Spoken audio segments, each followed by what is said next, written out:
Hallelujah! Ayan, Good Day Light Church. Ayan, pwede po bang tayo po tayo? Pati po sa ating team online.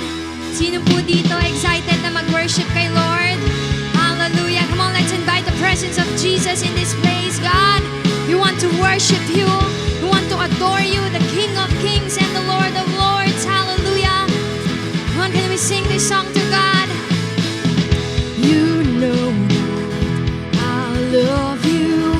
You know that I want to know you so much more than I have before.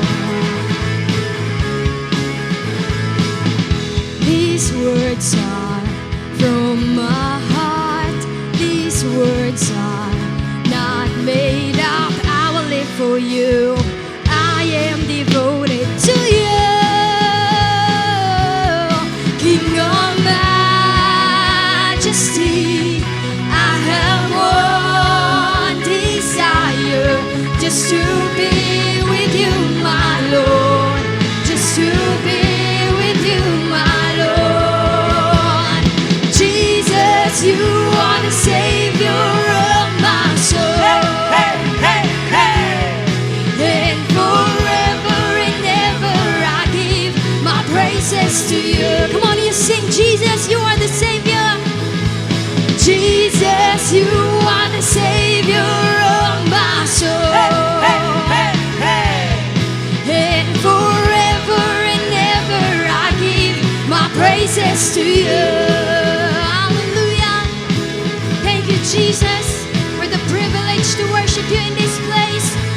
Come on, church, one more time you declare this song you sing. You know that I love you. You know that I want to know you so much more than I have before. Come on, you sing, these words are from my heart. These words are from my heart. These words are not made up. I will live for you. I am devoted to you. King of Majesty, I have one desire, just to be with you, my Lord, just to be. One more time you sing, King of Majesty, King of Majesty, I have one desire, just to be with you, my Lord, just to be with you, my Lord. Come on, you sing. Jesus, you are the Savior of my soul. Hey, hey, hey, hey. And forever and ever I give my praises to you. Jesus, you are the Savior of my soul. Hey, hey, hey, hey. And forever and ever I give my praises to you. Come on, church, you declare, you sing. Jesus, you are the Savior of my soul. Hey, hey, hey, hey. And forever and ever I give my praises to you. And we declare, Jesus, you are the Savior. Jesus, you are the Savior of my soul. Hey, hey, hey, hey. And forever and ever I give my praises to you. Hallelujah. Thank you, God, for the privilege. Thank you, God, for your love and your grace in this place. Truly, you are the King of Majesty. Hallelujah. Come on, church, we declare this song you sing. King of Majesty, I have one desire, just to be with you, my Lord, just to be. You sing, King of Majesty, King of Majesty, I have one desire, just to be with you, my Lord, just to. Come on, for the last time you sing, King of Majesty, I have one desire.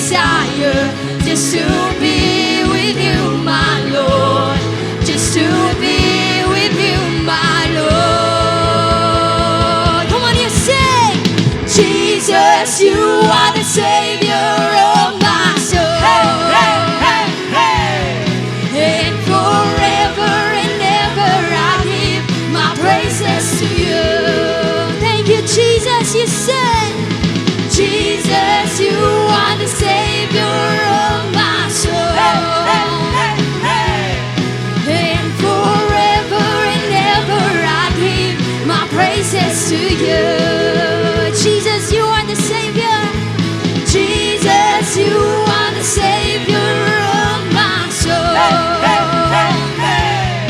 And forever and ever I give my praises to you. Come on, for the last time, come on, church, you declare, you say, Jesus, you are the Savior of my soul. And forever and ever I give my praises to you. Come on, best clap offering for a living God. Hallelujah. Come on. Patuloy tayong magpuri sa Panginoon today. Hallelujah. Let us all together humble down ourselves before His very presence. Come on. And begin to worship and utter words of adoration ngayon sa King of Kings. Ang tunay nagagalak ka. Sinasabi mo, Lord, You're my God. You're my Savior. I adore Your name. And I thank You for this gift of salvation. Come on, begin to worship the Lord. Begin to worship Him. With all your mind. Walang hiya-hiya. Just worship God. Just worship Him. Hallelujah. God, we worship You. We thank You, Lord. We want to please You once again through worship. Hallelujah.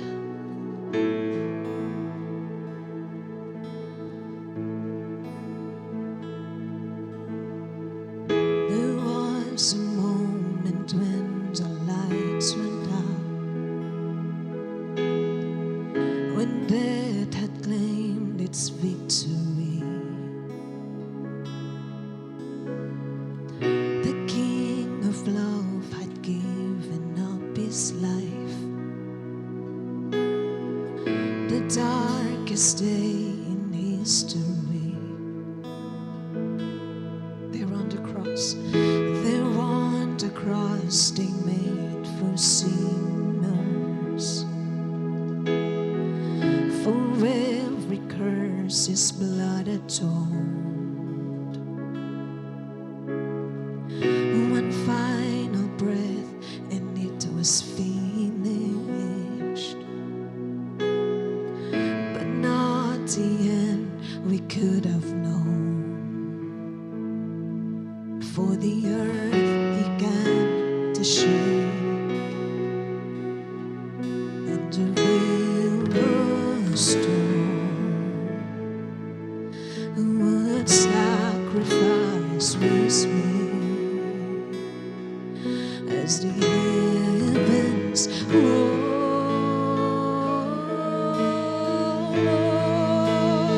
Sing, all hail King Jesus. All hail King Jesus. All hail to Lord of heaven and earth. All hail King Jesus. All hail the Savior of the world. All hail to the King of Kings. There was a moment when the sky lit up. There was a moment when the sky lit up. A flash of light, a flash of light breaking through. And all was lost, when all was lost, He crossed eternity. Yeah, the King of life was on the move. For in the dark soul too, where our Lord was slain.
Yes, to the King of Kings.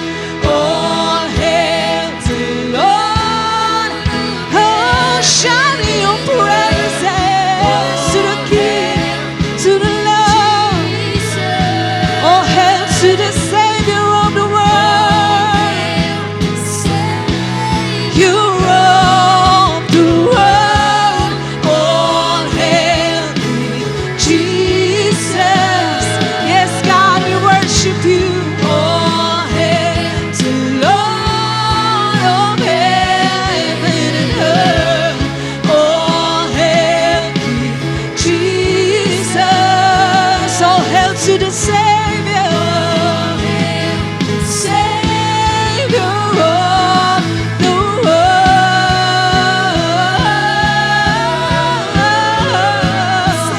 Oh, you are Savior. You are our restorer, God. Oh, we praise you, Jesus. We give you glory and honor. You the Savior. Yes, God, the Savior of the world. That is our Jesus Christ. Come on. Appreciate Jesus in your life.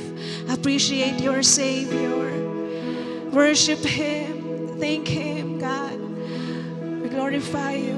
We adore your name once again in this house today. Oh, you are good. You deserve the best worship, Jesus. Our Savior and Redeemer. The Savior of little souls. You are the Savior of these little souls, God. We worship and adore your name. Oh, Jesus, we come before your throne to adore you. Yes, God. Oh, come, let us adore Him. Oh, come, let us adore Him. Oh, come, let us adore Him, Christ the Lord. Come on, we sing. Oh, come, let us adore. Yes, we adore you. Oh, come, let us adore Him. Oh, come, let us adore Him, Christ the Lord. Come, let us adore Him. Oh, come, let us adore Him. Oh, come, let us adore Him. Oh, come, let us adore Him, Christ the Lord. We give you all the glory. We give you all the glory. We give you all the glory. We give you all the glory.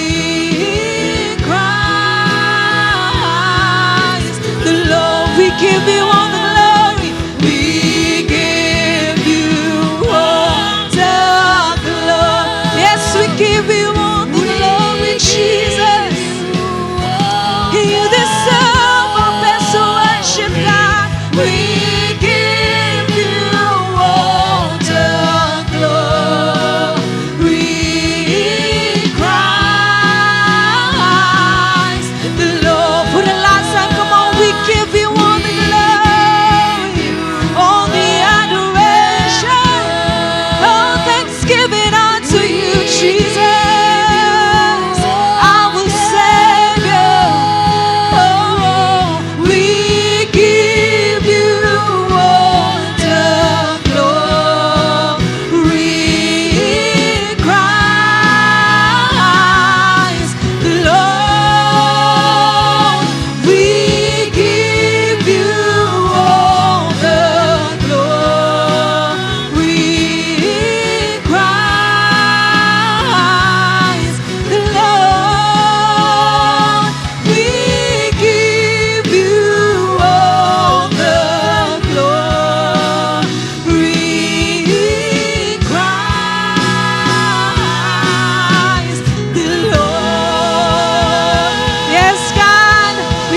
worship you, Panginoon. We thank you for your presence. All the glory and honor to you alone.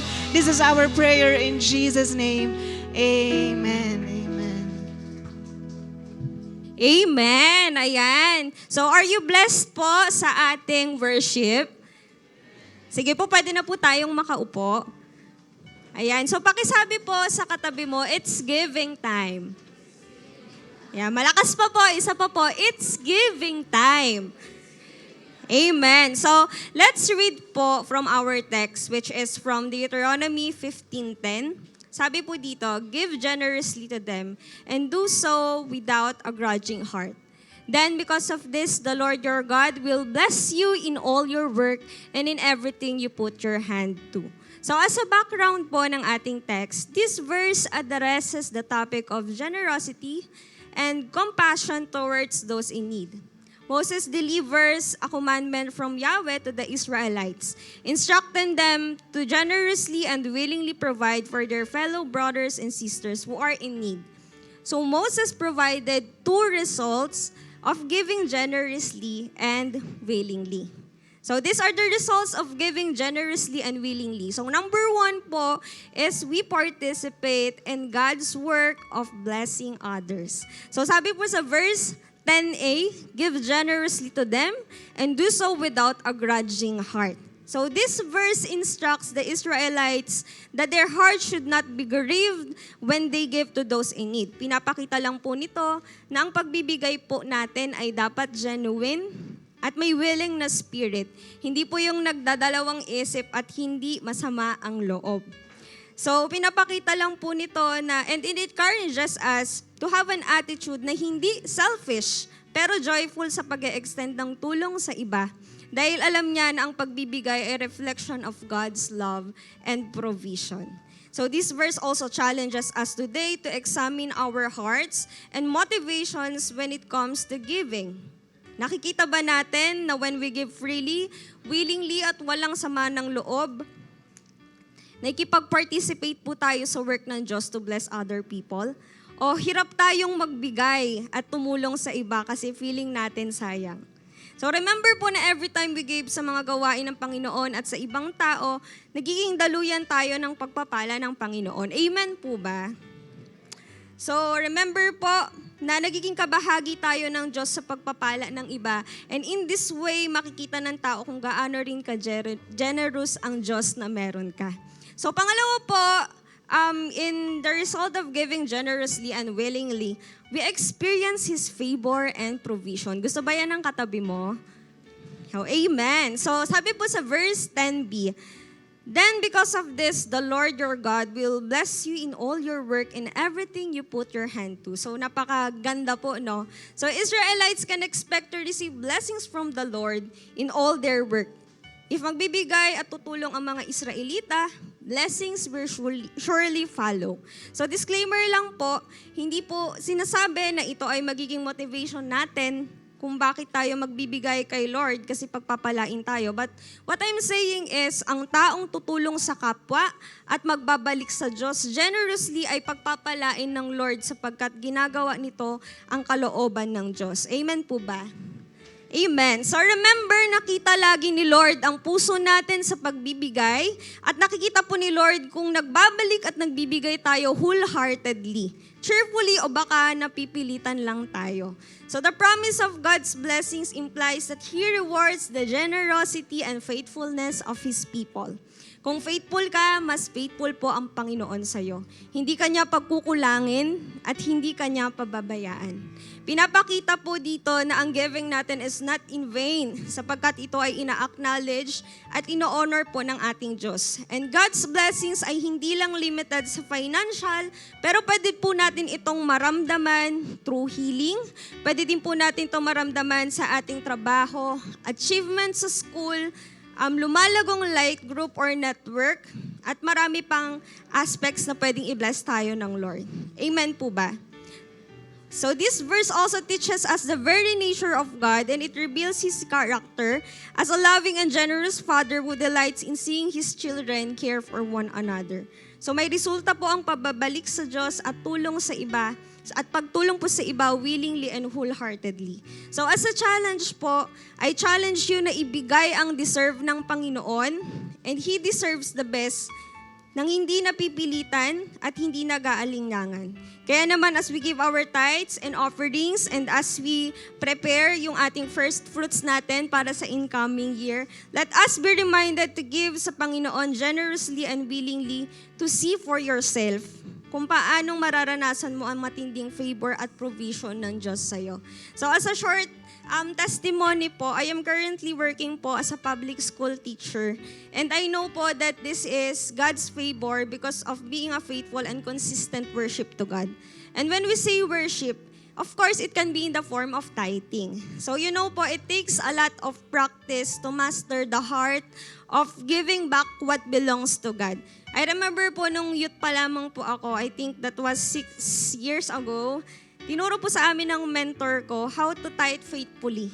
She taught us that whatever the amount na tinatites mo, kahit 10 piso lang yan, weekly, basta nagiging tapat ka kay Lord, nakikita ito ni Lord at napiplease siya doon. At yun po yung naging mindset ko sa pagbabalik sa Panginoon. Nung una po mahirap, dahil magkano lang naman po yung baon ko dati. But as I endured the process, I saw in many ways how God sustained me sa studies ko until po sa makagraduate ako. And makahanap po ako ng pinag-pray kong work. So malaki po yung naging dulot sa akin ng pagpapractice ng pagiging tapat sa tithes ko.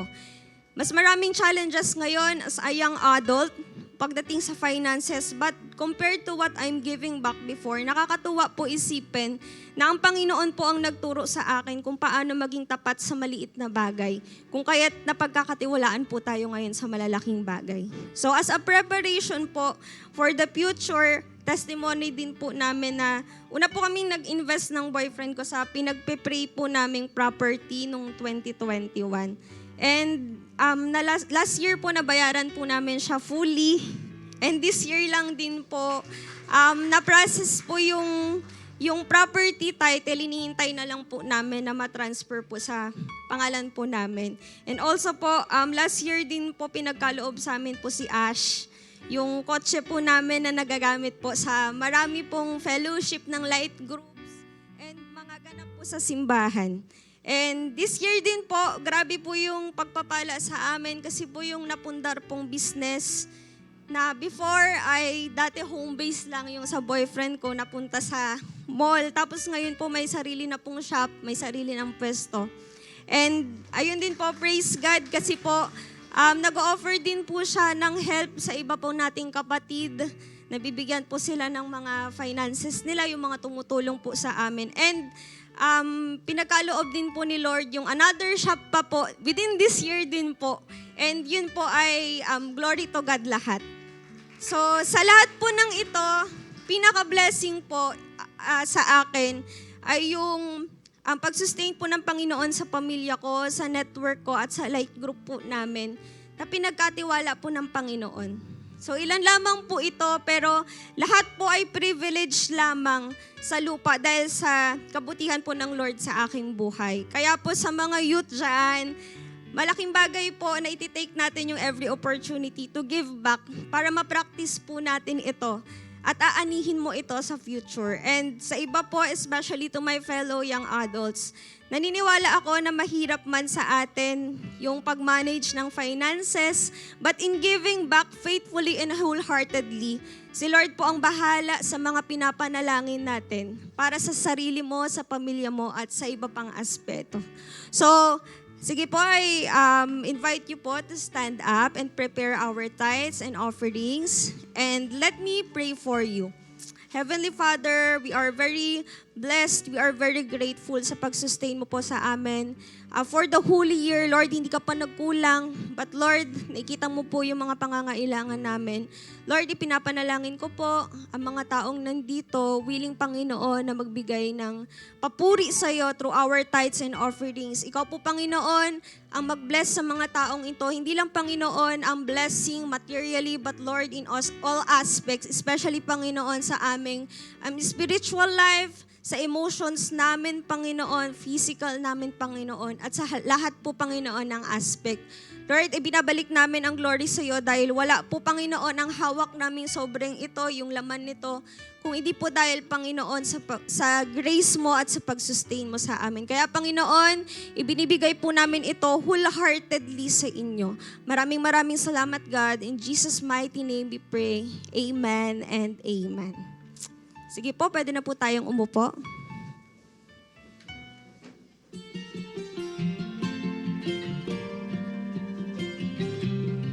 Good day, Light Church. Ako po pala si Mark Jen and I just want to share my testimony regarding on my first fruit. So, way back po last January 2023, I give my first fruit. And as a worker po, na madaming needs din, hindi madali. Dahil din sabay sa unang cut-off, we also receive yung bayad po ng paid leaves na di po namin nagamit. So, may bigat talaga siya para sa akin. But I challenge myself and trust Him dahil din sa word niya through Exodus chapter 23 verse 19, which says, when you gather your crops and harvest time, you should bring the first of everything you harvest from the house of the Lord your God. So, kaya naman po, binigay ko ito and claiming na si Lord na yung bahala sa buong taon. After a few months po, isa sa blessing na na-receive ko is yung healing galing kay Lord. Dahil po yung nanay ko is na-hospitalized last March dahil sa sakit niya noon na appendix. And through prayer din po, naging successful ang operation niya. And isa sa pinaka-nakaka-amaze, dahil wala kaming nilabas na pera sa operation na yun. And sa ngayon po, masaya na po namin ulit nakakasama ang nanay namin sa bahay. Na masaya dahil malakas na siya ulit dahil sa healing ng Lord. And last April din po, nakatanggap din ako ng blessing kay Lord na opportunity to work outside the country sa Czech Republic po, na nagbigay tulong sa akin financially and lalo na po sa experience and knowledge regarding sa workplace ko. And even malayo, still napapaligiran pa rin po ako ng mga kapwa believers doon na nakasama ko din sa bansa na yon. And also through that, napuntahan ko din po yung lugar na pinapangarap ko lang noon, which is sa Paris. Kaya naman po talaga sobrang blessed ako that time. And after po nun, pag-uwi ko, nung August, isa sa prayer ko din po na binigay ng Lord is yung pagsagot sa akin ni Joy na sa tagal ng hinintay ng process ng courtship is naging kami na rin. And napakasaya dahil nangyari din yun together kasama ang spiritual family namin na nag-witness nung araw na yun. Kasama ko na po siya together with our purpose. Isa din sa prayer ko noon is yung sa workplace ko na mag-win souls. And nakakatuwa dahil it's already happening na po and dumadami na din po yung nasesharean doon about sa restart and sa process sa journey kay Lord. Ngayong December din po is I received a letter of promotion sa work na nakaka-bless dahil sa pahabol ni Lord na blessing and early Christmas gift sa akin. And all that po nangyari sa loob lang ng isang taon and I'm very thankful po dahil nabago yung puso ko when it comes about giving. Kaya naman po I challenge everyone na ibigay po natin lahat ng matatanggap natin sa unang taon at ibalik natin lahat kay Lord. And ikaw, pwede mo ring maranasan yan basta tama at tapat ang puso mo sa pagbibigay at pagbabalik kay Lord.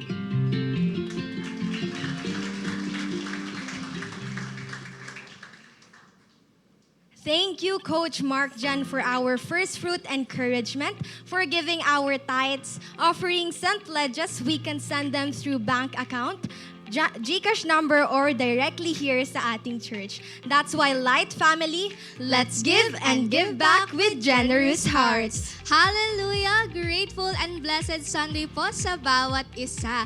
Ayan, masaya po kami na nakikita namin ang inyong mga ngiti ngayong araw. And gusto po natin na sama-sama po nating i-share ang ligaya sa linggong ito. Kaya naman, pwede po ba namin kayong anyayahan na tumayo? Ayan, to show po our gratefulness sa bawat isa, we will be having our Light 60. Ayan po, huwag po natin palampasin ang 60 minuto na ito para iparamdam sa katabi mo at sa bawat isa kung gaano ka ka-grateful sa Kanya. Kaya naman po, pwede po bang sabihin natin sa katabi natin, masaya akong nandito ka. Ayan, pwede na po tayong umikot. Pwede din po tayong mag-take ng pictures, makipag-handshake, fist bump, or simpleng ngitian po natin ang isa't isa. And of course, for our online viewers, you can type your greetings and appreciation in the comment section below. Blessed Sunday po sa bawat isa. Yes, you can also mention your friends, your family, or kahit sino pa po na gusto nyong makanood ng ating Sunday celebration. Ayan, we have 13 seconds left. Sige po, sulitin Ayan. natin na mabate ang bawat isa. Ayan, 5 seconds remaining. Ayan. And 60 seconds is now over. Kaya naman po pwede na po tayong umupo. Alam ko pong excited na po ang bawat isa sa ating topic for today. Amen po ba? Amen. Kaya naman, but before that po, let's first be updated sa mga kaganapan sa ating church. And that means it's time for Light News. Yes, and unang-una na nga po dyan ay ang ating Volunteers Fair. This is still ongoing po para sa mga interested na mag-join sa iba't ibang ministries dito po sa ating church. We have graphic artists and video editors, catering ministry, prison ministry volunteers, police ministry exhorter volunteers, and kids ministry. We also have consolidation ministry, content creators, website developers, live streaming and coverage, and Marshall ministry. Yes, thank you so much, partner. And if you have a passion po in any of these ministries and would like to contribute your time and talents, kindly approach po our service directors right after this celebration. For 8 a.m. service director, we have Coach Ian Aguilar. For 10:30 a.m. naman po, we have Coach Jeremy Clavo. Ayan po, you can approach her after po ng ating celebration mamaya. For 4 p.m. is Coach Bert Angelo Araha. And for 7 p.m. naman po, we have Coach J.R. Navida. And next naman po, sino po dito ang current SOD students? Pwede po bang pakitaas yung kamay? Ayan, praise God. Palakpakan po natin si Lord sa buhay ng ating mga SOD students. And palakpakan po natin sila because they will be having SOD graduation. Ayan. Wow, this coming December 22 na po ito, 7 p.m. here at our church. Yes, thank you so much, partner. Now naman po, para sa mga excited na sa darating na Pasko at bagong taon, sino po dito excited na? Amen. We would like to remind you po that we will be having a change of time slots only on 3rd and 4th Sunday of this month. Yes, our original time slots will be moved to 8 a.m., 10:30 a.m. and 2 p.m. only. Ayan po, tatlo lang po muna ang ating time slots for December 24 and December 31. Ayan. And last announcement po, reminder lang po na our restart is still available. Kaya po kung gusto niyo pong mag-avail, you can avail in the ushering table right after our celebration. And that's all for our light news. For more details, questions, and information, you can contact your network leader or your mentor. This time, Light Family, of course, masaya po nating babatiin ang ating first-timers and new friends online and on-site. So for our first-timer online viewers, if this is your first time worshiping with us online and you want to be part of our growing family, welcome na welcome po kayo. Kaya you can type the word connect sa ating comment section and right after this ay may magme-message po sa inyo. Ayan, now naman po for our first-time visitors on-site, meron po ba tayo ditong first-timers? Po, pwede po bang pakitaas yung kamay? Saglit Wow. lang. Ayan. Praise God! Masaya po kami na nandito po kayo with us today and we would like to extend our warm welcome to you. Kaya naman po, reminder lang po na right after ng ating celebration, meron po sa inyong kakausap na consolidation team and magstay lang po kayo for a minute. Again, to all our new friends and first-time online, mapa-online or team on-site ka man, welcome to Light Family. Ayan, now I know po na very familiar na po kayo sa gagawin natin. Kaya naman, ilabas na po natin ang ating mga devices. Ayan, check mo naman yung katabi mo if nalabas nga na. And together po, we will put it on silent mode para maiwasan po ang distractions and tuloy-tuloy po tayo sa Word of God. And we can also prepare na ang ating Bibles, pens, and notebooks to take notes ang mga bagay na matututunan at mababaon natin for today's topic. Wow! Now, excited na po ba ang bawat isa? Amen. Amen. If you're excited, then let us prepare our hearts and minds as we give our all-out attention because to deliver the Word of God, let us all welcome Pastora Laarni Arcega. Hello po sa ating lahat. Pwede bang sabihan mo yung katabi mo, sabihin mo, Blessed Sunday. Lingunin mo naman yung kabila, sabihan mo siyang, you look good today. Okay. Parang hindi pa rin natin natutuwa yung katabi mo, no? Pero again po, happy Sunday po sa ating lahat, sa ating team on-site, and of course, ganun din sa ating team online. Okay, kumusta po tayo? Okay pa po ba tayo? Alive and kicking pa po ba? Pwede bang tingnan mo yung katabi mo kung buhay na buhay at gising na gising pa siya? Okay, parang ayaw ka na niyang pansinin ngayon. Pero sino po sa atin dito ay blessed siya sa mga ginagawa po ni Lord sa buhay po niya. Amen. Palakpakan naman po natin ulit ang Panginoon. Wow. Alam niyo po, excited po ako sa mga pag-uusapan po natin sa araw po na to. No? Pero, syempre, bago po tayo mag-i-start sa ating, sa word po ng Panginoon ngayon, maganda medyo may konting flashback lang po tayo or throwback tayo ng konti kasi alam ko po, aminado or talagang aware tayo sa mga nagiging trending ngayon lately. 'Di ba? Familiar po ba kayo sa phrase na chapter closed? No, may mga umiiyak dahil yan yung bungad ng isang sikat na artista, ano, chapter closed. Pwede bang sabihin po natin chapter closed? Alam niyo po, pag sinabing chapter closed, it's about a thing or story na concluded na. Or closing a chapter is a way of saying, I'm done with that. It's time to move forward. Sabi mo sa katabi mo, let's move forward. Sa Tagalog, tapos na. So personally po, naranasan nyo na po ba yan? Nasabi na ba yan sa inyo? Or kayo ba mismo, sinabi nyo na yan sa iba?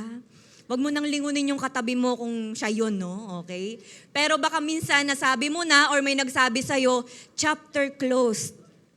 Hindi na tayo pwedeng maging magkaibigan. Oh, di ba? O kaya, chapter closed, hindi na kita ulit pagkakatiwalaan. Sinira mo ang tiwala ko. Ganon ka pa. O kaya, chapter closed, hindi na kita ulit papahiraman ng gamit kasi di ka naman marunong magsoli. Yung mga magkakamag-anak dito parang nagkakaroon na ng iringan eh. Di ba? O kaya, chapter closed kasi hindi na kita ulit papautangin kasi di ka naman marunong magbayad. Ay, parang mas marami nakaka-relate doon, no? Pero syempre, ito na nga, chapter closed, o baka mamaya nasabi na to sa'yo, chapter closed, hindi na natin to pwede ituloy kasi nahuli na ako ng mentor ko. Shout out sa mga may katabi dyan na mentor niya, okay? Or ito na nga, yung pinaka nag-trending talaga sa lahat at nagpa-broken-hearted sa lahat ay yung natapos na ang relasyon, hindi ng katabi mo, pero yung relasyon ng Katniel. Tara, uwi na tayo. Ganyan naman pala eh. Parang may mga umiiyak pa. Parang kanina sa worship, yan yung iniiyak mo kay Lord eh. Diba? Mga ganon. Kaya sabi mo sa katabi mo, tapos na. Ayaw niya sabihin, hindi siya makamove on dyan. Okay? Alam niyo ba, ang hirap kapag chapter close na? Amen? Ay, hindi siya mahirap. Ang hirap po kapag chapter close na. Amen po ba? Kasi nga, hindi ka na pwedeng humirit pa. Hindi ka na pwedeng umulit pa kasi nga, tapos na. Alam po ninyo, buti na lang talaga kay Lord, hindi pa chapter closed. Amen. Dahil si Lord hindi pa tapos sa pag-aayos at pagre-restore sa buhay natin. Amen. Palakpakan naman po natin si Lord. Sabi nung katabi mo, naitawid pa yun ni Pastora. Okay? So actually, mayroon din pong stories sa Bible na akala ng lahat tapos na. Pero hindi pagdating kay Lord. Amen? Kaya sabi mo sa katabi mo, exciting to. That is why po para po sa part 2 ng ating December series entitled Messiah. Let's open po our Bibles to Micah chapter 5 verse 2. Tatayo po tayong lahat as we give honor po sa word po ni Lord. Basahin po natin ng sabay-sabay in English and babasahin ko po sa Tagalog. Ready, go. But as for you, Bethlehem Ephrathah, too little to be among the clans of Judah. From you one will come forth for me to be ruler in Israel. His times of coming forth are from long ago, from the days of eternity. Sa MBB tag, ang sabi po diyan, sinabi ni Yahweh, ngunit ikaw, Bethlehem Ephrata, bagamat pinakamaliit ka sa mga angkan ng Juda, ay magmumula sa iyong angkan ng isang mamumuno sa Israel. Ang kanyang pinagmulan ay buhat pa noong unang panahon pa. Let's close our eyes and let's pray. God, we thank you for this day that you've given us. We continue to honor you sa buhay namin. We continue to welcome you in this place. Sa kung nasa ang lugar man kami, Panginoon, katagpuin po ninyo kami, Lord God. Excited kami, Lord, kasi alam namin, marami kami mga bagong matututunan, mai-enlighten kami, mai-empower kami. Have your way in us, Lord. I pray na wala pong room sa pride, walang room for callousness of heart. Pero anuman, Panginoon, ang maririnig at matututunan namin, ay dalangin ko na maging receptive ang puso ng bawat isa, O Diyos. Baka possible na makaranas kami ng corrections, ng mga rebukes. Pero God, excited kami na makatanggap nito. Kasi alam namin na inaayos nyo kami is for our own good at para mas lalo kaming maging Christ-like, Panginoon. Kaya excited kami, Lord, sa gagawin mo ngayon pa lang. Salamat na sa victory, sa breakthrough. Excited kami, Panginoon, na patuloy kang mag-glorify sa aming mga buhay. Gamitin nyo lamang po ko, Lord, bilang inyong tagapagsalita. Salamat, God. We love you. We praise your name sa pangalan ni Jesus. Amen and amen. Sige po, makakaupo po tayong lahat. Ayan, so yung binasa po natin kanina ay sa Micah chapter 5 verse 2. Yan po ay book of Micah na ang sumulat po ay si Prophet Micah. So by the way po, si Micah ay lalaki. Siya ay isa sa mga minor prophets sa Old Testament at kasabayan po niya, kabatch niya si Prophet Isaiah na nabuhay po noong 8th century BC. Sino po rito, buhay ka na nung 8th century BC? Okay, so nag-start po ang ministry ni Prophet Micah nung panahong pabagsak na yung northern kingdom ng Israel. Kaya po yung primary focus niya nung time na to ay yung southern kingdom of Judah. So sa pamamahala po ni Ahaz, nagdulot po ito ng spiritual decay sa bansa. Siya po yung nag-influence sa kanila ng apathy, hindi po 5, hindi 6, kundi apathy, di ba? Idolatry, na nauwi po sa, ay salamat po, bumili po kayo, ano? Na nauwi sa pagde-denounce ng kanilang pananampalataya sa totoong Diyos. So at this time of history, outwardly, mukhang maunlad ang Judah, prosperous po sila, ganyan, mukha silang blessed sa panlabas, pero sa totoo lang ay bulok ang panloob nila dahil sa wickedness at rebellion nila against God. So nasa gantong estado ng kapasawayan ang Judah nung tinawag po ng Diyos si Prophet Micah. So imagine na po natin na ganun yung setting, magugulo yung mga tao, mga pasaway, tapos tinawag ni Lord si Prophet Micah, hindi para mag-encourage ha, pero ang tinatawag ni Lord si Prophet Micah to speak judgment to them. May kaparusahan na ihahatol sa kanila since He is a holy God. So Micah announced that Israel will be humbled, okay, ng mga foreign powers and even her judges bear insults mula sa Babylon. Kaya po lumalabas na dahil po sa mga rulership ng mga tao ng kanilang disobedience sa Diyos, nasira ang mundo. Pero, makinig po maigi, since our God is a faithful God at may unchanging covenant siya sa kanilang forefathers, hindi po nag-i-end ang lahat sa judgment ng Diyos. Kaya nga ang passage na binasa po natin, nag-start sa salitang but. Sabihin nga po natin but. Ang sarap po makarinig ng but or pero. Diba? Ibig sabihin, matinding opposite po yung statement sa simula, tapos may but, and then may statement na maganda ang kinahinatnan. Okay? So, ang salitang but, it marks a change ng discourse or ng course or direction sa thought ng sumulat. So, malinaw na hindi patapos ang Diyos sa kanila. Sabi mo sa katabi mo, hindi patapos si Lord. Tanungin niyo po ako, bakit?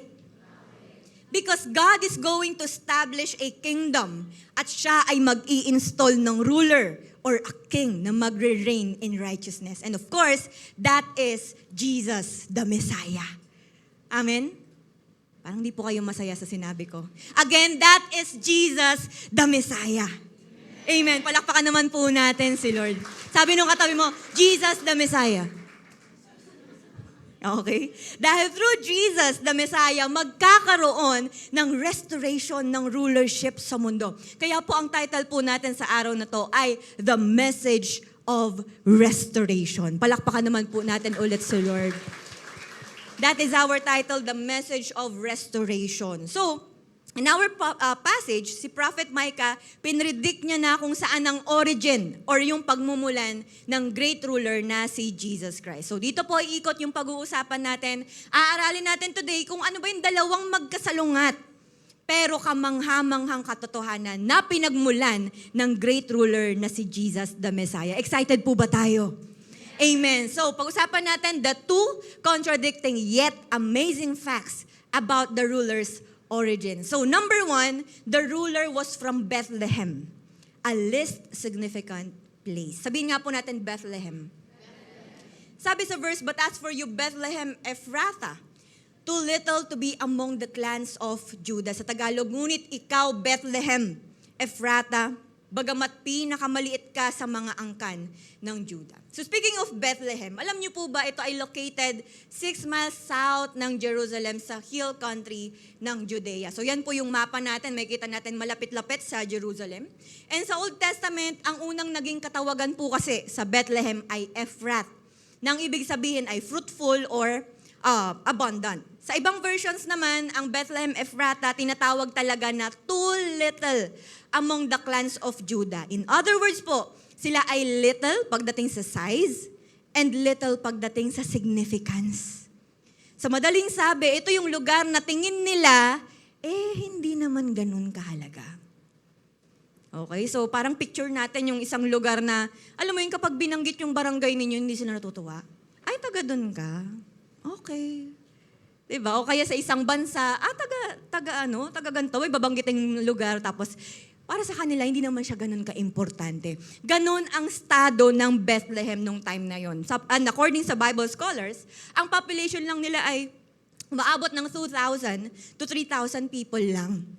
Napakakonti. Unlike sa Jerusalem, nung panahon ni Jesus, ay nasa estimation po ng 8,000 na population. So yung mga taga-Bethlehem, they were considered as weak, despised, lowly, or least. Pero makinig po maigi. Alam nyo ba, magkagayon man, ang Bethlehem ay mayroong napaka-interesting na history. Di ba gusto natin yan, may mga inuungkat tayong mga nakaraan. Di ba? May history. Alam niyo po, kung aaralin natin, may tatanungin tayo para sa iyo, ano ang Bethlehem? Para po kay Rachel, sorrowful para sa kanya ang alalahanin ang lugar na yon. Si Rachel po, hindi po yan yung kapitbahay ninyo, pero si Rachel, siya po yung asawa ni Jacob. Noong mga panahong nag-journey sila papuntang Bethlehem, doon siya nag-travel. Doon siya nag-labor sa kanyang anak na si Benjamin. Kaya bago pa sila makapunta sa Benjamin, ay namatay na po si Rachel. And then, 900 years later, grabe na-calculate, ano? After 900 years, after nung panahon ni Rachel, eto naman, kung may tatanungin tayo para sa'yo, ano ang Bethlehem para sa kanya? It's about love. Kasi sa Bethlehem, may isang Moabite na naglakbay sa Bethlehem na ang pangalan ay Naomi. And then, kasama ni Naomi ang kanyang daughter-in-law na si Ruth na widow na. So sa Bethlehem, eto na, nagkainlaban itong si Ruth at saka si Boaz. So dahil doon, nagpakasal sila, doon sila bumuo ng pamilya. At ang exciting po rito, si Ruth at saka si Boaz may anak na ang pangalan ay Obed. Okay? At si Obed lang naman, may anak siya na ang pangalan ay Jesse. At si Jesse, may anak na ang pangalan ay David. Grabe, no, naichismis na natin yung angkan nila. Diba? And David was born there. That's why ang Bethlehem po tinatawag ding City of David. Amen? At mula po sa lipi ni David, the great descendant Jesus was born. Amen? Palakpakan naman po uliin natin si Lord. Nakaka-amaze, ano po? So lumalabas na the people of Israel were being told by Micah na ang greatest king nila ay isisilang sa isang small and seemingly insignificant na lugar. That is why po, Jesus Christ came from a humble setting. Sabihin po natin, humble. Hindi po siya nagmula sa mga greatest places sa mundo. Hindi po siya lumabas sa malasosyal at grandiosang mansyon. Hindi rin siya galing mula sa high-class na hotel or sa kilalang ospital na expected sa isang mighty ruler na darating. Tama? Parang imagine na lang natin na ang isang mataas na tao, kilala yung pamilya, sabihin natin, tapos talagang, alam mo yun, napaka-powerful ng pamilya nila, tapos magugulat tayo, hindi pala sa ganung lugar lumabas. Okay? Si Jesus Christ, He came from a humble setting. Everyone knew na ang Messiah ay darating in power, iko-conquer talaga ang Romans, i-re-establish yung throne ni David, i-restore yung temple, kaya lang, contrary, kabaliktaran sa inasahan nila, the promised Messiah was born in the lowliest circumstances. So among these little ones sa Bethlehem, ito ay place na little significance, pero a great ruler was born. So who would have thought na ang isa palang, sabihin natin, na most insignificant place would bring forth the most significant person ng buhay natin. Amen? Sabi mo sa katabi mo, isn't it amazing? Amen? Palakpakan naman po natin si Lord. Hallelujah. So now, ano po ang point natin dito? Lumalabas po na God chose Bethlehem so that no one can boast. Para walang mag-reason out parang walang ma-reason out yung mga tao na, kaya, alam mo yun, matik talaga na sa amin lalabas si Jesus Christ kasi mayaman kami, kilala talaga yung lugar namin, sikat, ganyan. Para lang walang magmamalaking ganun. Or wala daw walang connotation yung mga tao na, kasi kilala talaga yung lugar na yan, sikat talaga, asensado talaga, kaya matik talaga na may Jesus Christ na lalabas yan. When in fact, God chooses small or something small, quiet, out of the way, and does something there para i-change yung course ng history at eternity. Amen? Ibig sabihin, hindi po nai-impress si Lord sa laki natin. Hindi siya nai-impress sa ano pa mang meron tayo. He does everything para i-magnify yung glorious freedom at mercy niya mismo. Tanungin niyo po kung bakit. Because when He acts this way, hindi po natin magagawang magmalaki ng mga merits natin, ng mga achievements natin, kasi mag-glorify, para mas lalong mag-glorify ang Panginoon sa buhay po natin. Amen po ba? Kaya po mga kapatid, makinig po maigi, do not underestimate how greatly Jesus uses small things. Amen? If you think you are like this place na Bethlehem, parang nakikita natin yung sarili po natin doon, maliit, di naman ganun ka-importante, extra lang naman, walang masyadong kakayahan, walang masyadong abilidad, walang masyadong authority. If you think tayo po ay sobrang liit, kaya na-overwhelm po tayo sa lahat-lahat. O kaya iniisip natin kung ano man yung meron tayo, alam mo yun, parang masyadong maliit. Maliit na lugar, maliit na resources, maliit na community, okay? O kaya maliit na ministry, maliit na capacity or ano pa man. Listen to this po.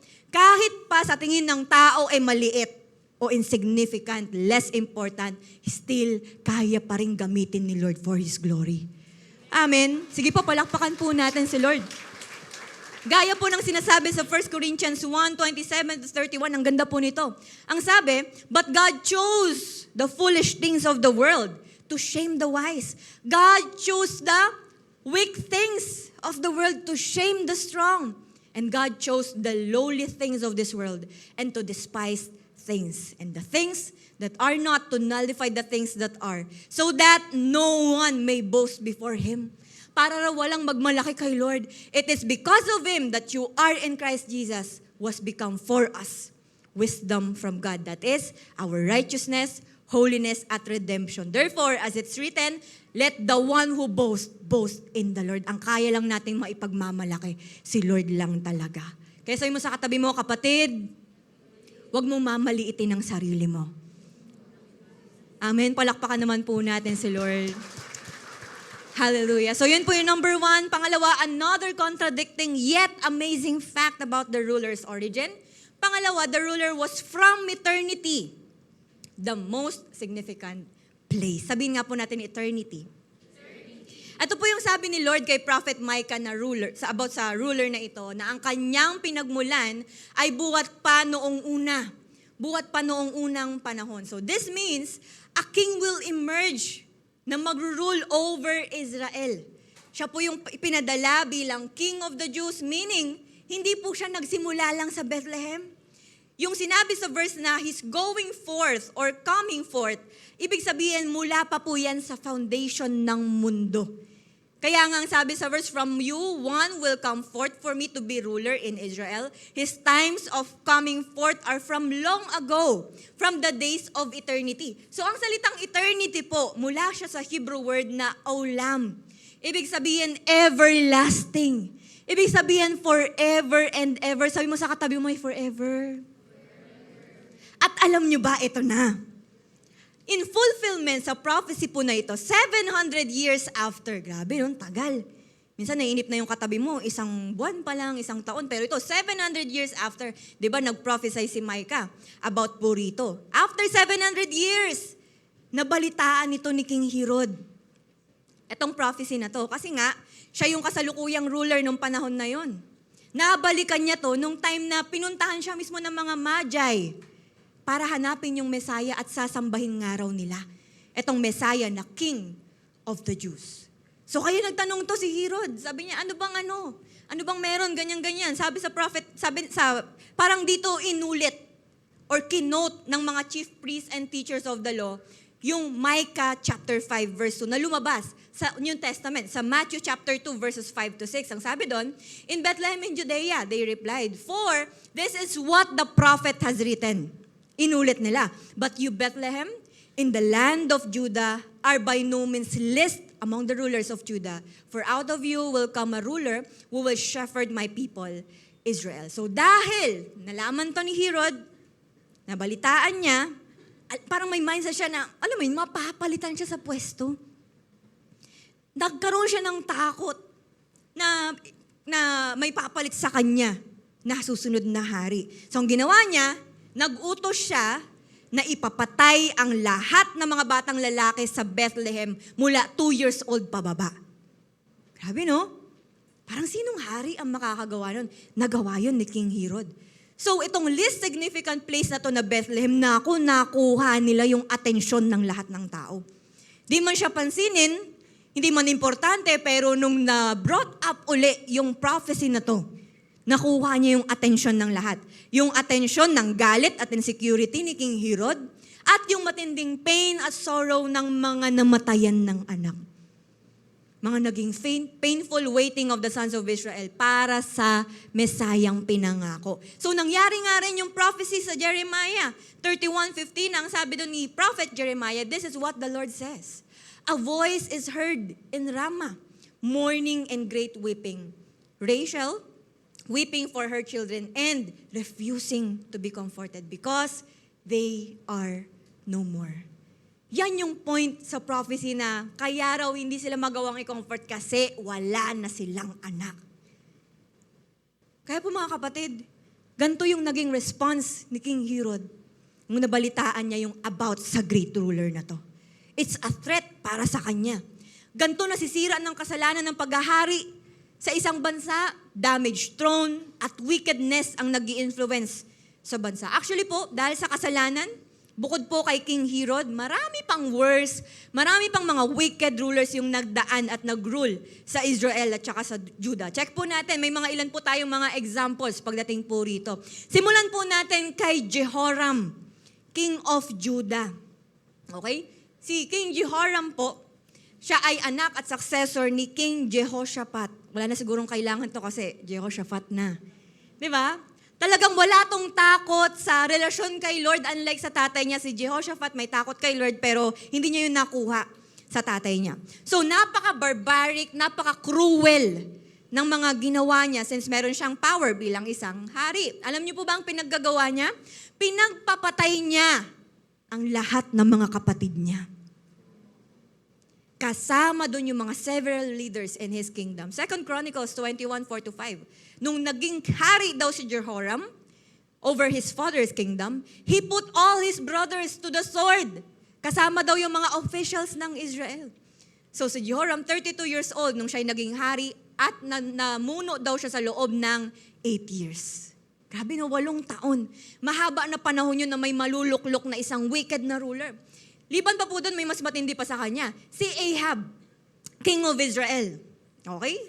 Si Ahab po, anak siya ni King Omri. At etong si Ahab ay mayroong asawa na ang pangalan ay Queen Jezebel. Okay? Si Queen Jezebel po ay wala pong relasyon kay Lord kasi ang follower po siya ni Baal. Eto na, dahil nga asawa, meron siyang boses, meron siyang power para magpa-approve sa mister niyang si Ahab. So dinala nila ang Israel sa idolatry at itong si Queen Jezebel may power din para mag-commit ng kasamaan sa Israel. Si Queen Jezebel ang nagplanong pumatay kay Naboth at sa mga prophets ng Diyos. 1 Kings 18:4, while Jezebel was killing off the Lord's prophets, ito na, sa kasalukuyang, pinagpapapatay nila yung mga prophets, si Obadiah, kasama daw yung mga 100 prophets, ay tinago o nagtago sa 2 caves, 50 in each. Grabe, no? Talagang eksakto, dapat tig 50.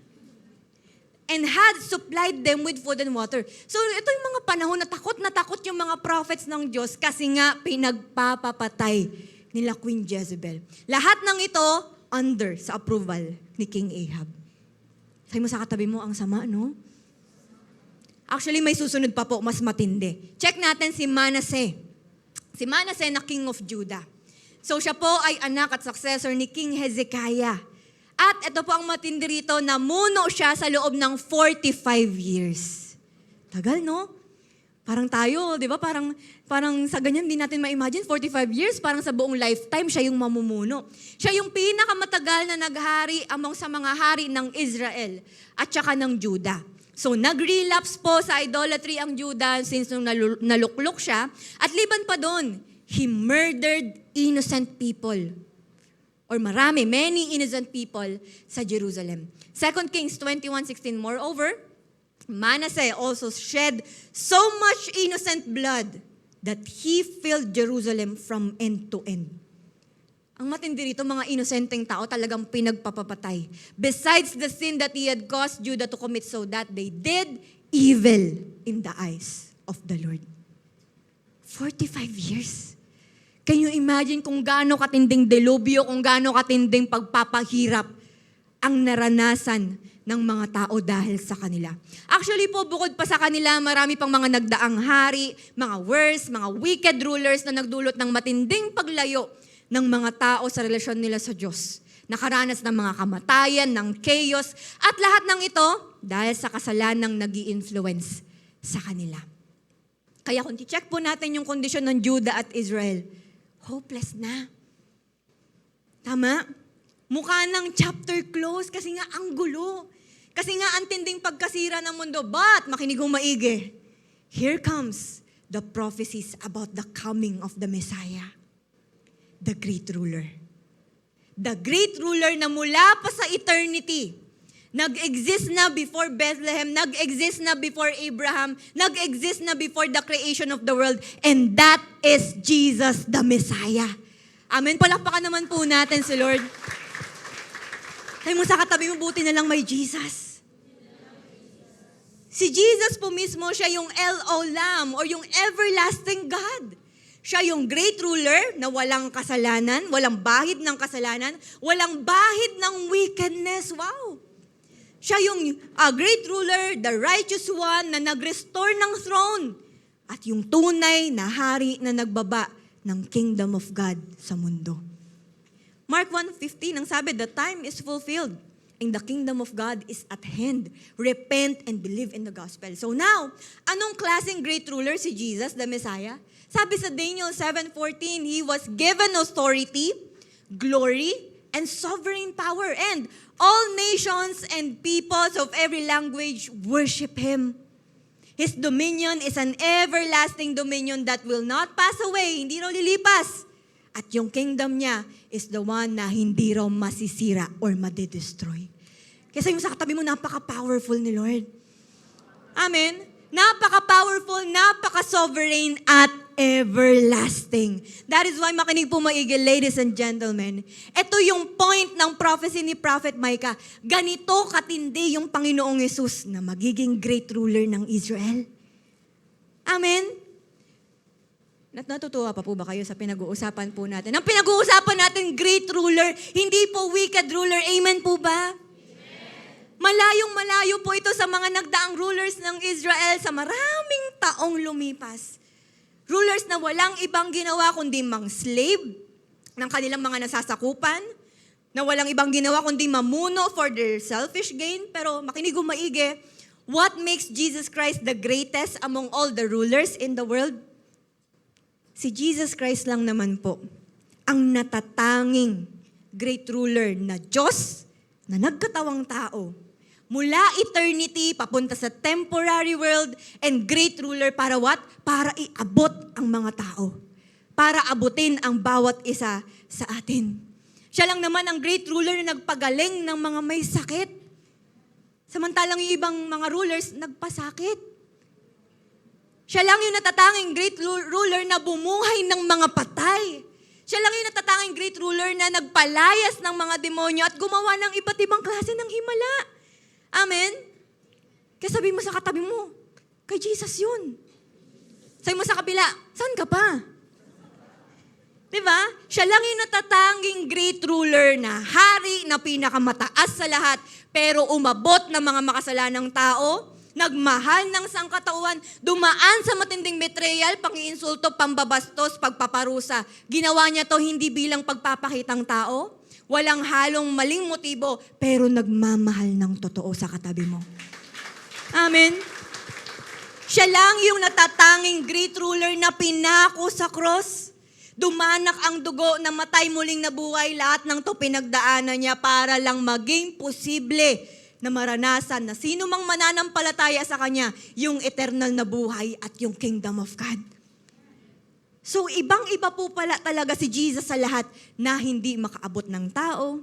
That is why Jesus Christ is the greatest ruler. Amen. Palakpakan po uli natin si Lord. Now, mga kapatid, since Jesus is the Messiah or siya yung King from eternity past, and He restored ang rulership, ibig pong sabihin ng bawat magpapasakop sa Kanyang paghahari ay makakaranas din ng restoration sa buhay nila. Again, ulitin ko, yung mga taong pipiliing magpasakop sa restoration or magpasakop sa paghahari ng Lord, sila yung makakaranas ng restoration. Kaya po, wala sa atin dito yung uuwing hopeless sa buhay. Kasi kay Jesus the Messiah, posibleng-posible ang restoration. Amen po ba? Kaya po parang isang bansa na sumasagana kapag mabuti ang hari, ganun din yung mga magpapasakop sa rulership ni Christ sa buhay nila.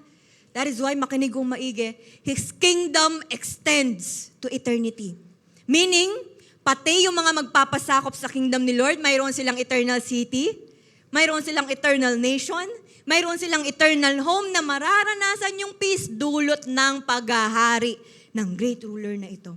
Revelation 11:15, the seventh angel sounded his trumpet, and there were loud voices in heaven which said, "The kingdom of the Lord has become the kingdom of our Lord and of His Messiah, and He will reign forever and ever." Amen. Siya po ang greatest ruler natin na walang retirement.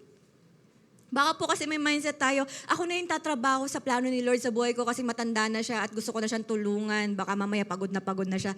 Hindi po nagre-retire ang greatest king po natin.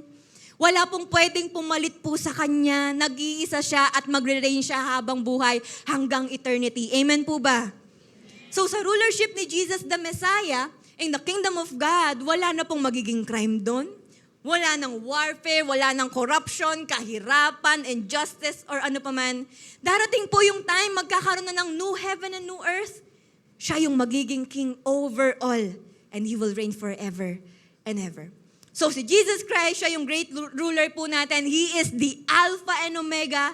He's the beginning and the end. He is the same yesterday, today, and forever. Kaya po mga kapatid, this is Jesus the Messiah, our great ruler. Amen. Pwede po bang mas the best na palakpak kay Lord? Are we amazed po sa mga natututunan po natin? Ibig sabihin, hindi po pala basta-basta ang sinasamba nating Diyos. Hindi pala basta-basta itong king na nakikilala natin ngayon. Okay, kaya nga po to conclude, ano uli yung mga contradicting yet amazing facts about the ruler's origin. Una, the ruler was from Bethlehem, a least significant place. Pangalawa, the ruler was from eternity, the most significant place. Kaya po hindi po pwedeng, after knowing ang lahat ng ito, hindi pwedeng puro na lang tayo information. Hindi pwedeng puro na lang tayo enlightenment. Kailangan may gagawin po tayo. Isang bagay lang na babaunin po natin today. Worship Jesus Christ, our King. Worship Jesus Christ, our King. Sa paanong paraan po natin to gagawin? Check natin kung ano bang ginawa ng mga magi at ng mga shepherds the moment na nakita nila or nabalitaan nila yung pagsilang at pagdating ng Panginoong Yesus sa mundo. Matthew 2:11, ang sabi dyan, on coming to the house, nakita raw nila yung anak at yung nanay na si Mary, and then they bowed down and worship Him. They bowed down and worshiped Jesus. Then they opened their treasures and presented Him with gifts of gold, frankincense, and myrrh. So, ibig pong sabihin, ang mga magi, they bowed down and worshiped Jesus. And take note po, ang mga magi na to, hindi po to mga simpleng tao. Matataas na tao ang mga taong ito. Okay? Pero binigay nila yung klase ng pagsamba kay Jesus na King of Kings. Kahit pa sila ay mga ino-honor, mga nirerespeto, kahit pa may tataas ang mga posisyon nila, nagawa pa rin nilang magpakumbaba sa harap ng Panginoong Yesus. Amen? That is why the point is this. Let Jesus, the Messiah, be greater than our greatness. If you think na you are at the peak of your success, kung i-check mo yung sarili mo, okay ka na, kampante ka na, mataas ka na, ang dami mo nang na-achieve, ang dami mo nang mataas na yung posisyon mo, ganyan, or ano pa man, ginagalang ka, nirerespeto ka, ino-honor ka, or ikaw mismo yung tao na mataas yung tingin sa sarili. Meron kang pera, meron kang influence, meron kang power, ano man ang meron ka, gaano man kataas ang tingin mo sa sarili mo, nawa, let Jesus be greater than those. Ano man ang status natin, we should all bow down to Him. We should all worship Him. Hindi po natin pwedeng i-excuse yung achievements natin. Hindi natin pwedeng i-excuse yung mga diploma natin. Hindi natin pwedeng i-excuse yung mga awards natin or anything. Hindi natin pwedeng i-excuse yung mga talents or ano pa mang mahusay tayo para hindi sumamba sa King of Kings. Dahil He is the greatest sa buhay nating mga tao. Amen po ba? Next, ano naman ang ginawa ng mga shepherds? Luke 2:17-18 and 20, ang sabi doon, when they had seen Him, they spread the word concerning what had been told them about this child, 18. And all who heard it were amazed, namangha daw. Sa mga sinabi raw ng shepherds, 20, the shepherds returned, glorifying and praising God for all the things they had heard and seen, which were just as they had been told. Even ang mga shepherds, nagawang i-glorify at papurihan si Lord. So ano pong ibig sabihin nito? Ang mga shepherds po, mga simpleng mamamayan, nung panahon po nila, but still, nagawa pa rin nilang purihin at i-worship ang totoong hari. That is why, makinig pong maigi, let Jesus, the Messiah, be greater than our lowliness. If you think of yourself, sinasabi mo, Pastora, hindi naman ako yung mataas ang tingin sa sarili. Actually, bagsak na bagsak ako. Durog na durog ako. Hindi ko nga kayang humarap talaga kay Lord eh. Kasi alam ko hindi ko deserve. Sobrang baba ng tingin ko sa sarili ko. If you think to yourself na gaya ka ng mga shepherds, you are at your humble estate. Still, worship the King. Or nasa pinaka-down ka na estado ng buhay mo dahil sa dami ng problema mo, dahil sa mga pinagdadaanan mo sa family, gulong-gulo ka na sa buhay mo mismo, still we are to bow down before the King. Huwag natin gawing excuse yung mga pinagdadaanan natin sa sarili. Na may mga times, ang tagal bago natin magawang bumalik sa simbahan. Bakit? Pastor, matagal na kasi akong hindi okay. Saan ka pumupunta kung hindi ka okay? Dami ko po kasing problema, kaya hindi ako nakapag-devotion, hindi ako nakapag-pray. Anong ginagawa mo habang may pinagdadaanan ka? Paano mo nakakaya nang hindi ka humaharap at sumasamba sa Panginoon? Kaya the moment na naghihirap ka, the moment na bumabagsak ka, hopefully mas lalo mong ini-empower yung pagsamba mo sa tunay na hari. Huwag nating gawing excuse yung mga problema natin para lang hindi sambahin ang hari natin. So anuman or sino man tayo, ipasakop natin yung buhay natin sa Kanya by what? By worshiping Him and by glorifying Him. At gaya ng mga ginawa ng mga magi at shepherds, ibigay natin yung deserved ng hari. The question is this, when was the last time nagawa mong ibigay yung alam mong deserved ng Lord of Lords at King of Kings ng buhay mo? Baka nagagawa natin magbigay kay Lord, pero kakarampot lang. Baka nagagawa naman natin siyang bigyan ng oras, pero tira-tira lang.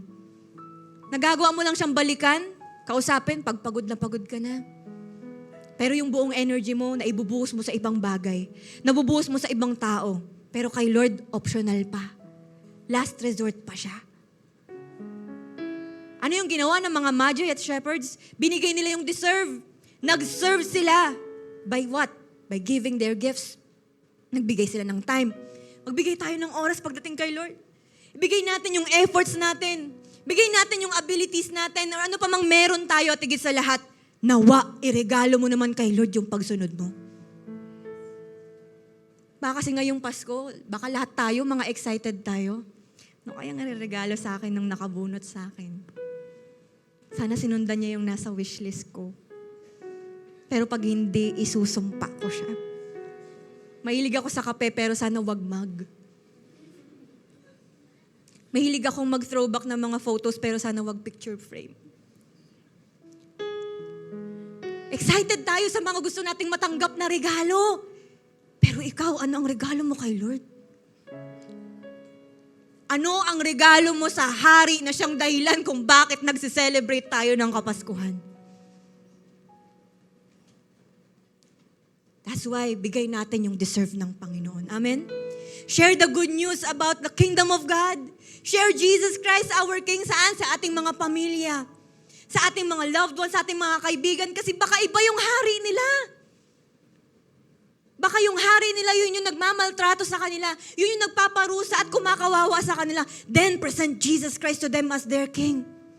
Dahil yung hari na sinasamba natin ay yung hari na nagmamahal, yung hari na umaabot, yung hari na nagpapagaling, yung hari na pinakamakapangyarihan sa lahat, yung hari na nagpo-provide, yung hari na nagre-restore, yung hari ng mga hari at Lord ng mga Lords natin. Siya yung ruler na mula sa eternity, yung nais na magparanas ng kaligtasan. Wala siyang ibang iniisip kundi ang maligtas ang lahat. Maparanasan niya ng pagmamahal. That is why Light Church, it's time to worship Jesus, our King. Can we all close our eyes at this moment? Mga kapatid, habang ikaw'y nakapikit ngayon, perhaps marami nang nasira sa buhay natin dahil sa kung kani-kaninong rulership tayo yumukod. You know what? To be honest, kung usapang puso sa puso lang din, pwede bang maging tapat ka ngayon? Evaluate yourself. Baka dumarating sa time, iba pala ang hari na sinasamba mo ngayon. Sa ibang rulership ka pala yumuyukod. Sino ang hari ng buhay mo? Perhaps tao. Sa tao na umiikot ang buhay mo. Kaya nangyayari, napapagod ka. Kaya nangyayari, nasasaktan ka, nadidismaya ka, nahihirapan ka. Kasi iba ang nakaluklok sa buhay mo. Or baka dumarating sa time, aminado ka na hindi talaga si Lord, hindi talaga si Jesus ang hari ng buhay mo. Ang hari ng buhay mo, salapi. Wala ka nang ibang ginawa kundi magtrabaho, puro pera. Nakadepende yung emotions mo, yung feelings mo sa kung ano yung natatanggap mo na blessings mula kay Lord. Baka yan na yung hari ng buhay mo, kapatid. Aminado ka na baka ang hari ng buhay mo ay kamunduhan o kasalanan or worse, baka si Satanas talaga. Ang pinakamatindi, baka pala ang hari na nakaluklok sa buhay natin, sarili. Ang laging nasusunod, kagustuhan mo. Ang laging nasusunod, katigasan ng ulo mo. Ang laging nasusunod, maling prinsipyo mo. Ang laging nasusunod, yung mga alam mo na kahit alam mong ayaw ni Lord, pero dahil gusto mo, ipipilit mo. Kasi mahal na mahal mo ang sarili mo. Kasi wala kang ibang Diyos, wala kang ibang hari, kundi ang sarili mo. That is why, the way we govern our lives, yan yung nagiging cause ng pagkasira sa atin ng sin at ang maling prinsipyo na sinasapamuhay natin. That is why, kapatid, habang ikaw'y nakapikit ngayon, today, ipapa-restore natin ang governance ng buhay natin sa dapat na hari ng buhay natin. That is why, kinakausap ko rito yung mga kapatid ko na if this is your first time, let me share you this verse that says in John 3:3, Jesus answered, truly, truly, I say unto you, unless the one is born again, he cannot see the kingdom of God. Kaya kapatid, if you want to see the kingdom of God, kung nais mo na magpa-under sa rulership ni Christ at pagod ka na magpa-under sa iba pang mga naghahari sa buhay mo at gusto mong sabihin na, Lord, kayo yung maging hari, kayo na yung maging Diyos ko, na tayo mismo bababa na tayo sa rulership ng sarili nating buhay. Mananalangin tayo, tatanggapin natin siya bilang ating Panginoon at tagapagligtas. Hallelujah, Lord. Patawarin niyo po kami sa mga naging kasalanan po namin. Patawarin niyo po kami dahil iba ang mga naghari sa buhay namin. Panginoon, naniniwala kami na kayo ang Diyos na nagkatawang tao at patuloy na dumaan sa matinding pagpaparusa. Pinako sa krus, namatay, nilibing, nabuhay muli para lang makaranas kami ng kaligtasan. Para lang maranasan din namin ang eternity kasama kayo at ang kingdom of God. Kaya this time, Lord, tinatanggap kita bilang aking Panginoon, bilang aking tagapagligtas at bilang hari ng buhay ko. Panginoon, kayo na po ang maghari sa buhay kong ito. That is why, mga kapatid, receive the salvation of the Lord. This time, let Jesus be the King of your life. Siya yung gawin mong ruler ng buhay mo. Enthrone Him right now sa buhay mo. Sa mga oras na ito, kapatid, habang ikaw'y nakapikit, mayroon kang ipapababa, meron kang i-dethrone sa buhay mo na alam mo naman hindi dapat naghahari sa buhay mo. Come on. It's time to decide. It's time for you to commit. It's time to you na i-dethrone yung mga dapat i-dethrone. May mga bagay sa atin kailangan mong isuko. Yung mga bagay na alam mong doon na umiikot yung buhay mo.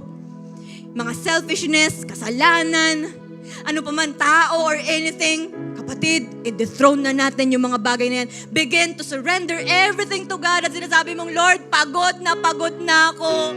Sawang-sawa na ako sa mga maling sinasamba ko. Sawang-sawa na ako sa mga maling wino-worship ko. Kaya right now, let Jesus be the King of your life. Come on.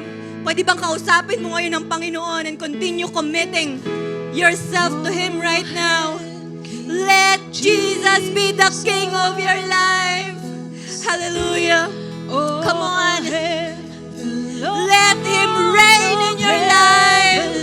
All hail King Jesus. Jesus. Shout out His name.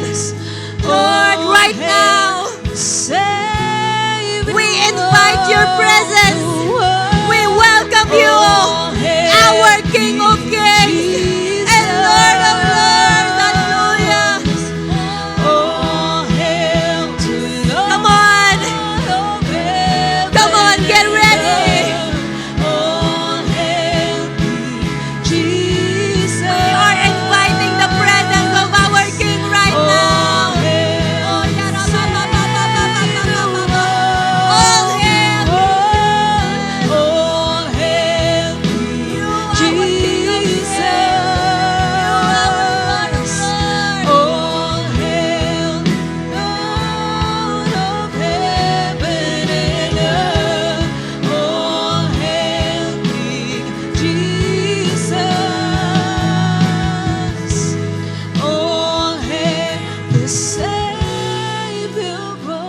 Now listen to me, kapatid, habang ikaw'y nakapikit ngayon.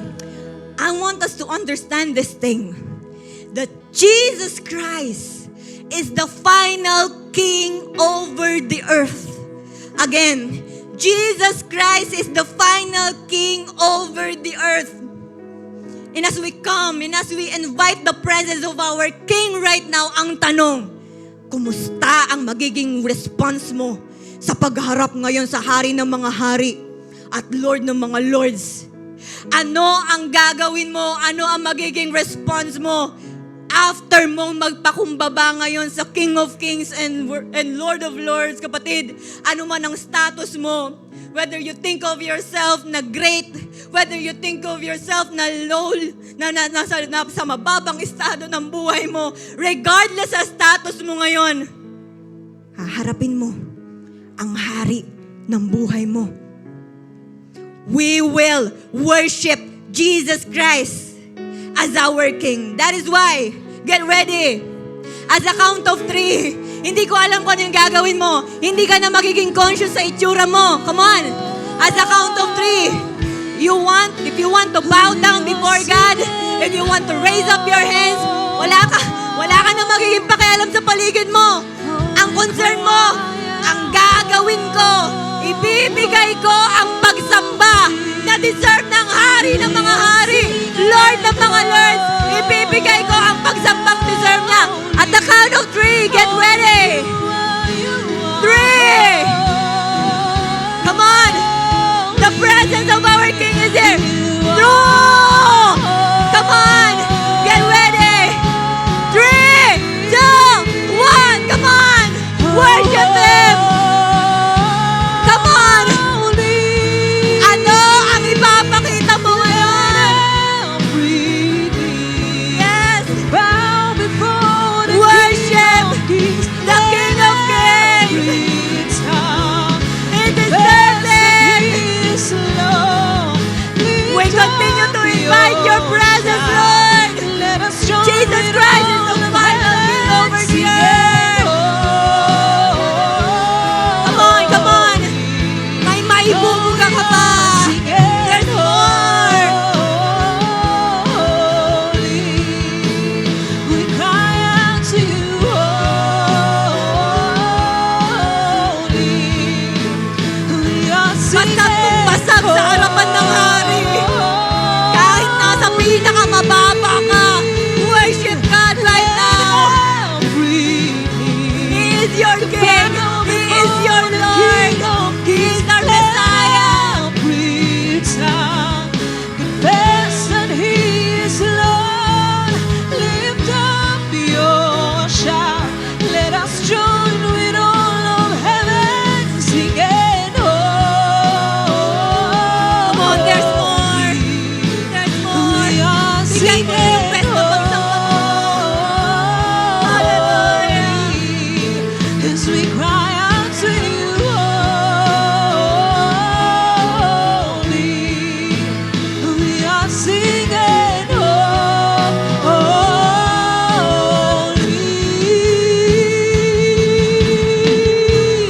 Oh, hail King Jesus. Oh, hail to Lord of heaven and earth. Oh, hail King Jesus.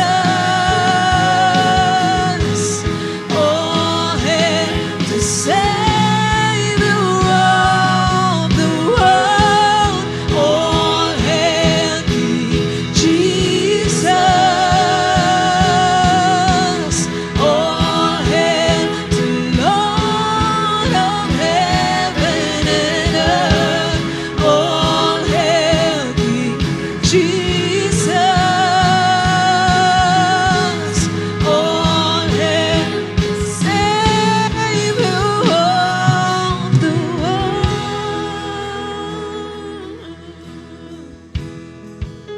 Just continue the presence of our King right now. Kapatid.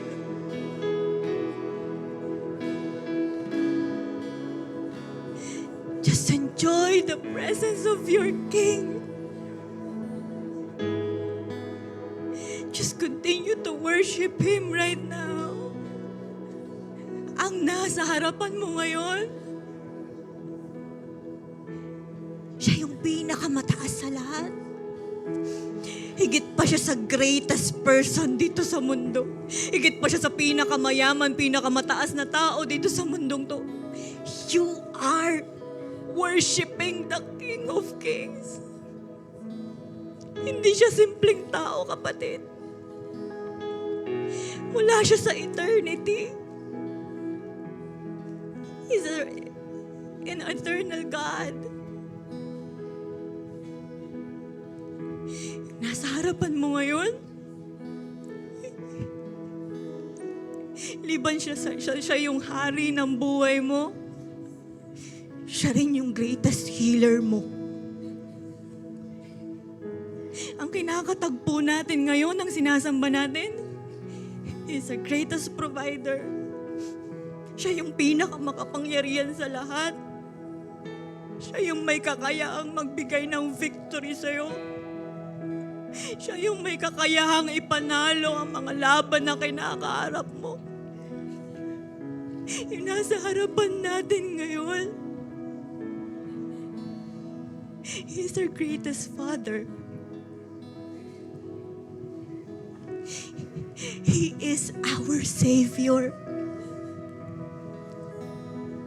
Kung wala ang hari na to sa buhay natin, I wanna tell you, kapatid, hindi ko ma-imagine kung saan tayo pupulutin. Kung wala si Jesus Christ sa buhay natin, hindi ko alam kung ano na yung kinakahinatnan ng buhay natin ngayon. We were all lost.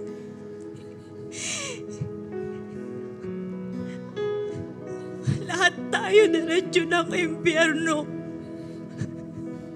Kung wala ang pagmamahal ng hari na to sa buhay natin. Kaya kapatid, if there is still someone in this place na hanggang ngayon, meron ka pa rin tinitirang reservation sa puso mo at hanggang ngayon, wala kang mabigay kahit katiting na pagsamba sa Panginoon, I wanna tell you, walang-wala tayong maipagmamalaki sa hari na to.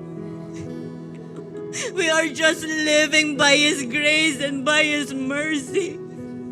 Sa totoo lang, hindi naman tayo kailangan ng Diyos. But still, because of His love, nilikha niya tayo.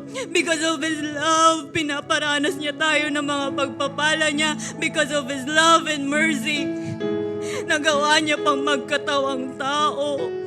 Nagawa niyang harapin ang mga pangiinsulto, pangangawawa sa Kanya. Nagawa niyang harapin ang lahat ng iyon, even yung cross, the death on the cross. Nagawang dumanak na matindi yung dugo niya para lang sa kaligtasan natin.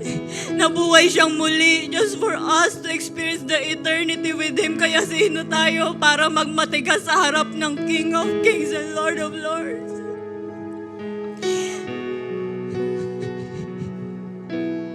Hindi tayo kailangan ni Lord, pero tayo kailangan natin siya. That is why just continue to worship Him right now. Piliin mong sambahin ang Panginoong Hesus na hari ng buhay mo, kapatid. Dahil sa pagsamba mo sa Kanya, pagpapakita yun ng dependence mo sa plano niya sa buhay mo. Sa pagsamba mo sa Kanya, pagpapakita yon ng puso mo na walang ibang nais kundi i-glorify ang hari ng buhay mo. That is why anumang pagdaanan mo sa buhay mo, magagawa mo pa rin lumuhod ng ganito. Magagawa mo pa rin itaas yung mga kamay mo kasi hindi naman ikaw yung hari ng buhay mo. Kasi alam mo na mayroon kang hari na alam mong pinakamakapangyarihan sa lahat. Kasi alam mo may hari na alam mo may magandang plano para sa'yo. Kasi alam mo meron kang hari na alam mong hindi ka pababayaan. At alam mo na walang ibang nais kundi patuloy siyang mag-glorify sa buhay mo, kapatid. At this time, if you just want to worship Him, yung may halong pasasalamat, patuloy na pagsamba sa Kanya, bakit hindi ka tumayo ngayon? Come on, stand on your feet right now and continue to sing this worship song to God. All hail King Jesus! All hail! Come on, raise up your hands right now! All hail to Lord of heaven worship our King. Jesus. Come on. All hail the Savior of the world. All hail King Jesus. All hail the Lord of heaven and earth. All hail King Jesus. All hail the Savior of the world. All hail King Jesus. All hail to the King of Kings. All hail to the Lord of Lords. All hail King Jesus.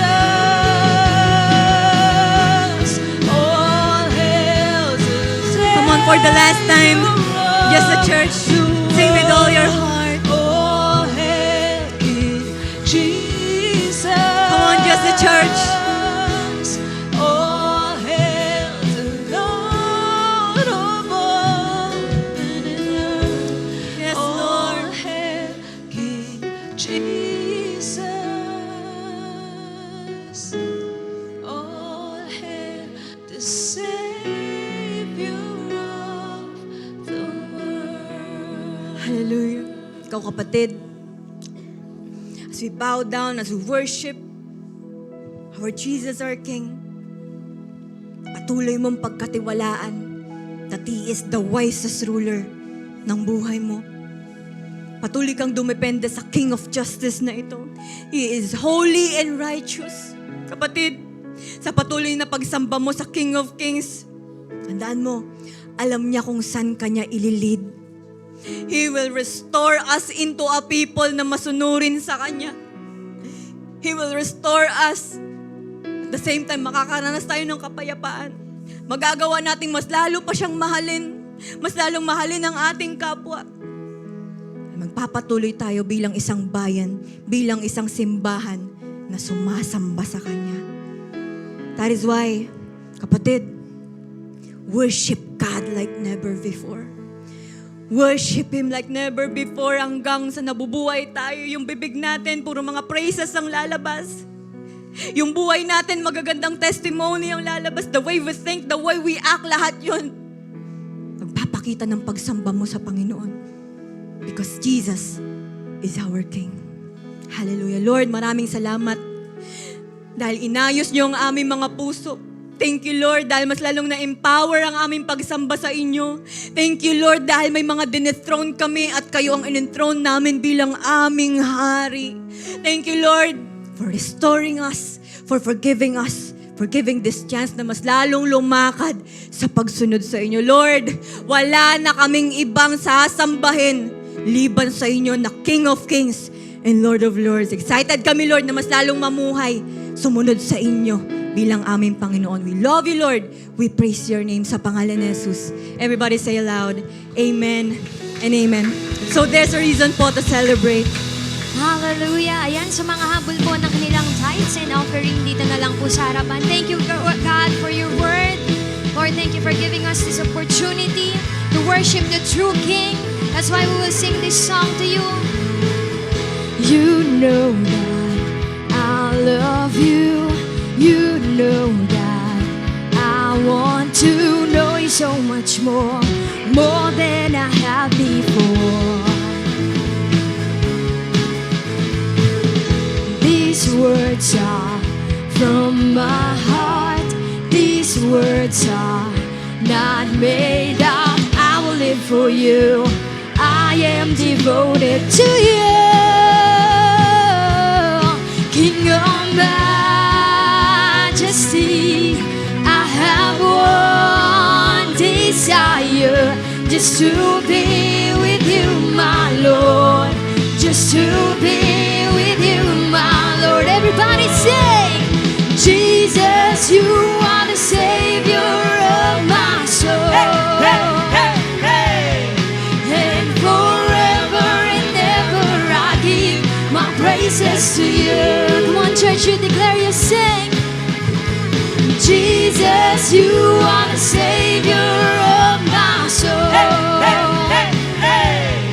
And forever and ever I give my praises to you. Before the last time you sing it to the Lord. Jesus, you are the Savior of my soul. And forever and ever I give my praises to you. Hallelujah. Pwede po bang best clap offering sa Panginoon? Amen. Sino po rito sobra kang pinagpala ngayon ng Panginoon? Amen. Taas po natin ang ating mga kamay. Pasalamatan po natin si Lord. Hallelujah, God. We thank you for your love. We thank you for your grace, for your mercy. We thank you, Lord, dahil patuloy namin kayong na-encounter sa aming mga buhay. Salamat sa buhay ng mga anak mo pong ito na nag-invest ng time just for them na mapagministeryohan. Thank you, Lord, for your grace, for your forgiveness, for your restoration, Lord. Salamat, God, for healing us. Salamat, Panginoon, sa iyong presensya. Dalangin ko na patuloy niyo silang pagpalain, ingatan, proteksyonan sila at ang kanilang family at dalangin ko rin na patuloy silang maging pagpapala sa buhay pa ng ibang tao. Now receive the blessing of the Lord. The Lord bless you. The Lord keep you. Make His face shine upon you and be gracious to you. The Lord turn His face towards you and give you peace. In the name of the Father, the Son, and the Holy Spirit. And everybody say aloud, Amen and Amen. God bless us po. Ingat po tayong lahat. Happy Sunday.